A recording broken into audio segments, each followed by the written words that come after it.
Hello friends, आप देख रहे हैं आपका चैनल शेयर बाजार विद आयुष और बात करेंगे इस वीडियो में आई रेडा के स्टॉक के बारे में। तो दोस्तों IREDA में अगर आपने फ्राइडे को देखा है तो नो डाउट एक बड़ी गिरावट के साथ दोस्तों शेयर बंद हुआ, बल्कि अचानक से ये गिरावट हमको देखने को मिली। शेयर करीबन 5.79% का फॉल दिखाता हुआ नजर आ गया। करीबन 238 रुपये का लो था और 240 पर अगर आपको स्टॉक बंद होता हुआ दिख रहा था, आप समझ सकते हैं कि जो इंटेंसिटी थी गिरावट की वो अपने आप में काफ़ी ज़्यादा हावी होती हुई नजर आई। और किस तरीके से इंटेंसिटी की बात कर रहा हूँ, ये आप स्टॉक का चार्ट देख सकते हैं। दिन के दौरान लगातार दोस्तों स्टॉक जो है वो हमको इधर ट्रेड करता हुआ नजर आया। ऐसा लग रहा था कि स्टॉक में थोड़ा बहुत कंसोलिडेशन है और बाजार के साथ नहीं चल पा रहा, ठीक है। लेकिन और थोड़ी देर के अंदर ही अगर आप देखेंगे, बिल्कुल ये 3 बजे तक स्टॉक ट्रेड कर रहा था 250, राइट। थोड़ा थोड़ा गिरना स्टार्ट हो गया था बट 250 पर ट्रेड कर रहा था। और वैसे ही दोस्तों अगर आप देखेंगे 3 बजे के बाद जो स्टॉक में गिरावट आई, शेयर 240 रुपये पर जाकर बंद होता है और 238 का लो। तो आप समझ सकते हैं कि स्टॉक में, जैसे मैंने कहा, गिरावट हमको काफ़ी तेज़ी से देखने को मिली। अब क्वेश्चन आपका हो सकता है कि देखिए गिरावट के पीछे की वजह क्या है। तो देखिए जो एक बड़ी वजह निकल कर आ रही है वो यही है कि बेसिकली FNO का एक नया रूल निकल कर आ रहा है, जिसके कारण दोस्तों IRFC, IREDA, SJVN ऐसे 19 PSU स्टॉक्स है जो डेफिनेटली दोस्तों यहाँ पर क्वालिफाई कर सकते हैं फॉर FNO एंट्री। अब देखिए कोई एग्जैक्ट रीज़न तो नहीं है गिरावट का कि हाँ इस कारण गिरता हुआ नज़र आया है या फिर इस कारण से शेयर गिरा है, बट नो डाउट हम समझ सकते हैं कि देखिए थोड़ा बहुत आपको एक्टिविटी देखने को मिली। वैसे अगर देखा जाए तो ये FNO के एंट्री के कारण होगा क्या कि देखिए स्टॉक के अंदर जो मूवमेंट है वो डेफिनेटली आपको ज़्यादा रिस्ट्रिक्ट होती हुई नज़र नहीं आएगी, राइट। बहुत बार होता क्या, अगर आपने सुना होगा कि बहुत बार शेयर होते हैं जो FNO के बैन में चल जाते हैं तो फिर वो शेयर चल नहीं पाते। ऐसे बहुत सारी चीज़ें होती है दोस्तों जब कोई शेयर FNO में जाता है। अब हुआ क्या, सबसे पहले आपको समझना पड़ेगा। तो देखिए सेबी ने नए नॉर्म्स निकाले हैं और नॉर्म्स को रिवाइज किया है कि वो किस तरीके से shares basically future and options के अंदर एंट्री और एग्जिट करेंगे।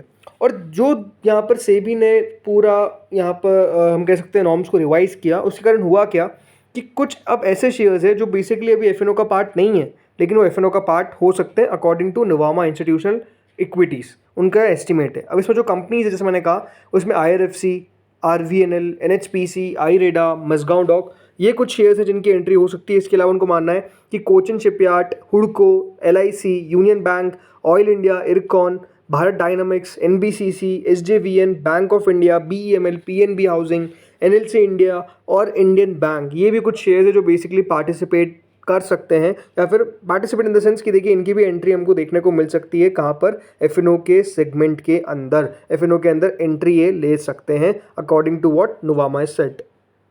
वो शेयर्स दोस्तों यहाँ पर FNO का पार्ट बन सकते हैं जिनकी मार्केट वाइड पोजीशन लिमिट पिछले 6 महीनों के अंदर 1500 करोड़ पर आ गई हो। जो पहले एग्जिस्टिंग लिमिट थी वो 500 करोड़ की थी।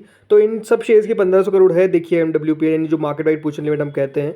और ये बात ध्यान रखिएगा, जो चेंज है वो आया है in the wake of market capitalization now standing at 2.8 times in the last review. तो FNO के अंदर दोस्तों एंट्री में डेफिनेटली सेबी ने नए रूल बनाया और भी देखिए लिमिट्स को हाई सेट कर दिया, बट डेफिनेटली ये लिमिट टच कर सकते हैं, इसीलिए इनका नाम आ चुका है। अब इसके अलावा देखिए स्टॉक में वैसे तो कुछ अच्छी खबरें भी निकल कर आई थी। देखिए एक खबर क्या थी, एक खबर यही थी कि सबसे पहली बात तो कंपनी फंड रेज करने वाली है 4,500 करोड़ का। ये बात ध्यान रखिएगा, कंपनी ने अप्रूवल दे दिया है। अब इस अप्रूवल को बेसिकली हम कह सकते हैं और आगे जाकर अगर सरकार से अनुमति मिल जाती है तो कंपनी फंड रेज करती हुई नजर आएगी। कितने का, 4,500 करोड़ का। अभी फिक्स नहीं है कि दोस्तों कंपनी किस तरीके से फंड रेज करेगी, अगर क्या FPO के थ्रू करेगी, क्या QIP के थ्रू करेगी या राइट इशू के थ्रू करेगी, किसके थ्रू करेगी अभी तक डेफिनेटली डिसाइड नहीं किया गया है। बट हाँ, कंपनी ने एक ऑप्शन रखा है कि वो FPO के तहत भी जा सकते हैं और 4,500 करोड़ का जो फंड रेज है वो बेसिकली कर सकते हैं। जैसे मैंने कहा, इसके लिए कंपनी को गवर्नमेंट का अप्रूवल चाहिए। कंपनी ने गवर्नमेंट का अप्रूवल मांगा है। अब गवर्नमेंट क्या कहती है वो आने वाले दिनों में हमको पता चल जाएगा। बट इसके अलावा जैसे मैंने कहा, एक और खबर निकल कर आई थी। वो खबर क्या थी, वो खबर यही थी कि दोस्तों S&P ग्लोबल ने कंपनी को रेटिंग और असाइन कर दी। जो दी है वो देखिए BB- लॉन्ग टर्म और A3 शॉर्ट टर्म इशू कर दी है। इसमें देखिए क्या कहा S&P ग्लोबल रेटिंग्स ने, तो उन्होंने कहा कि which rate IREDA 1 notch above our rating point for rating finance companies in India to reflect ongoing government support. मतलब S&P ग्लोबल ने इनकी रेटिंग को आप समझ सकते हैं कि इंक्रीज कर दिया है, बढ़ा दिया गया है। ये भी अपने आप में देखा जाए तो अच्छी खबर है, राइट। तो जैसे मैंने कहा, इसके ऊपर ऐसा नहीं था कि कोई नेगेटिव न्यूज़ निकल कर आई। स्टॉक में एकाएक हमको सेलिंग प्रेशर क्रिएट होता हुआ नजर आया और स्टॉक तेजी से दोस्तों फिसलता हुआ दिख गया। और ऐसा भी नहीं कि देखिए आईरेडा यहाँ पर कोई खबर ख़राब निकल गया। जैसे अगर आप देखेंगे अभी बीच में आईरेडा और बीएचईएल ने कोलैबोरेशन किया था कि वो किस तरीके से इंडिया के रिन्यूएबल एनर्जी एम्बिशंस को पूरा कर सके। तो इसमें दोस्तों बेसिकली जो कंपनी के सीएमडी है प्रदीप कुमार दास और जो बीएचईएल के सीएमडी है कोपू सदाशिव मूर्ति जी, उनके द्वारा बेसिकली ये मीटिंग की गई थी ताकि जो सरकार का टारगेट है कि 500 gigawatt of non fossil fuel based install capacity 2030 तक अचीव कर सके, उसको पूरा करने के लिए दोस्तों यहाँ पर बीएचईएल और आईरेडा दोनों की मीटिंग हुई थी।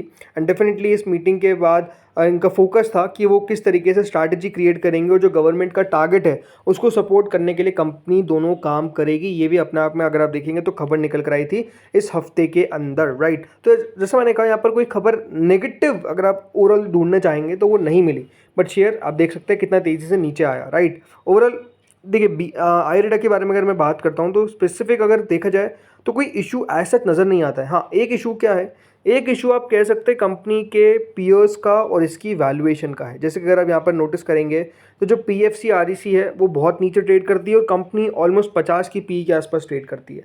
तो ये ज़रूर है कि दोस्तों जो वैल्यूएशंस है वो कंपनी की ज़रूर थोड़ी बहुत एक्सट्रीम लग सकती है, but overall no doubt company की फिनेंशियल परफॉर्मेंस भी बढ़िया आ रही है। लगातार दोस्तों कंपनी के रेवेन्यू बढ़ रहे हैं। ऐसा नहीं कि कोई क्वार्टर में कंपनी ने खराब प्रदर्शन किया जिसके कारण कंपनी यहाँ पर मुसीबत में हो, नहीं। लगातार दोस्तों कंपनी बढ़िया प्रदर्शन कर रही है, लगातार कंपनी के नंबर्स अच्छे निकल कर आ रहे हैं, लगातार कंपनी प्रॉफिटेबल है, लगातार प्रॉफिट इंक्रीज हो रहा है। अगर आप लगातार कंपनी का नंबर्स को ट्रैक कर रहे हैं तो आपको नजर आएगा 2000 करोड़ का रेवेन्यू, देन 2368 करोड़ का रेवेन्यू, देन 2655 करोड़ का रेवेन्यू, और अब दोस्तों टीटीएम बेसिस पे कंपनी का रेवेन्यू 5331 करोड़ तक पहुंच चुका है। इसके अलावा जो कंपनी का मुनाफा है वो 1341 करोड़ तक पहुंच चुका है। सो आप समझ सकते हैं कि कंपनी ने डेफिनेटली अपने आप को बहुत तेज़ी से ग्रो किया है, प्रॉफिट की दर को बहुत तेज़ी से ग्रो किया है और लगातार कंपनी बढ़ ही रही है। पिछले 5 साल में 20% का दोस्तों कंपनी का सेल्स ग्रोथ है, तो प्रॉफिट ग्रोथ 34% की है। तो नो डाउट ये दिखाता है कि हाँ कंपनी के अंदर अभी व्यू तो अच्छा बन रहा है, बट स्टिल बाजार है, थोड़ा बहुत मुनाफा वसूली दिखा है। अगर आप लास्ट 1 महीने में देखेंगे तो शेयर 8% टूट चुका है और 6 महीने में अभी भी 60% रिटर्न है, बट प्रीवियस वीक हम कह सकते हैं स्टॉक का अच्छा नहीं गया। अब ये देखना रहेगा आगे चल के कि हमको अपडेट फंड रेजिंग के ऊपर क्या निकल कर आता है, कंपनी किसके थ्रू फंड रेजिंग करती है, ये मार्केट आई थिंक देखता हुआ नजर आएगा। क्योंकि ये हमेशा बात ध्यान रखिएगा कि फंड रेजिंग में अगर कंपनी करेगी तो ऐसा नहीं है कि अगर आज 240 रुपये का प्राइस बैंड है तो कंपनी 260 पे फंड रेज कर ले, नहीं। फंड रेज अगर होगा तो ऑब्वियस सी बात है वो ऑन निचली प्राइस पर ही होगा। अगर एफपीओ लेकर आएगी तो ऑब्वियस सी बात है क्यूआईपी करेगी तब भी बिल्कुल नीचे की प्राइस पे करेगी, राइट इशू लेकर आएंगे तो वो भी अलग बात है, राइट। तो ये देखना हमको पड़ेगा कि हाँ कंपनी किसके थ्रू करती है फंड रेज, दूसरी बात उसको कितना रिस्पॉन्स मिलता है, राइट। ये दोनों चीज़ है कि देखिए रिस्पॉन्स कितना मिल रहा है। फंड रेज तो 4.5 करोड़ का है। हाँ, अगर कंपनी ने डेफिनेटली प्राइवेट प्लेसमेंट की तरफ चले गई, क्योंकि कंपनी ने कहा है कि वो 1 और मोर ट्रांचेस में भी फंड रेज कर सकती है, तो फिर वो बात अलग है। पर ज़रूर अगर क्यूआईपी करेगी तो मुझे ये देखना रहेगा कि हाँ कितना रिस्पॉन्स मिल रहा है। अगर एफपीओ करेगी तो वहाँ पर भी रिस्पॉन्स देखना रहेगा कि कितना मिलता है। बिकॉज ये बात ध्यान रखिएगा आईपीओ और एफपीओ में अंतर अगर ज़रूर है जो है कि ये फर्दर आईपीओ ने मतलब कंपनी फर्दर पब्लिक ऑफरिंग करती है, लेकिन जो बड़ी बात है वो क्या है, वो यही है कि एफपीओ के अंदर उतना इंटरेस्ट बहुत बार लोगों का नहीं बन पाता है। उसके पीछे का रीज़न है कि हो सकता है कि देखिए कंपनी फॉर एग्जांपल मान लीजिए 200 रुपये के एफपीओ पर अपना प्राइस बैंड लेकर आती है और बहुत बार होता है कि शेयर भी 200 रुपये पे चल जाता है, तो वो भी एक रीज़न रहता है कि देखिए ज़्यादा इंटरेस्ट वहाँ पर नहीं मिलता है। बट नो डाउट हमको देखना रहेगा कि हाँ कंपनी किसके थ्रू फंड रेज करती है और किस प्राइस पर करती है, वो देखने वाली बात इंटरेस्टिंग रहेगी। बाकी स्टॉक में फॉल तो ही है। अब देखते हैं यहाँ पर कहाँ पर मंडे को जाता है, बिकॉज जिस तरीके का पैटर्न है वो डेफिनेटली दिखाता है कि मंडे को भी शुरुआत में सेलिंग प्रेशर तो क्रिएट हो सकता है। तो दोस्तों इस वीडियो में इतना ही था। होपफुली आपको वीडियो बढ़िया लगा होगा। अगर लगा तो लाइक कर देना, चैनल से पहली बार जुड़े सब्सक्राइब कर देना। Thank you friends for watching this video.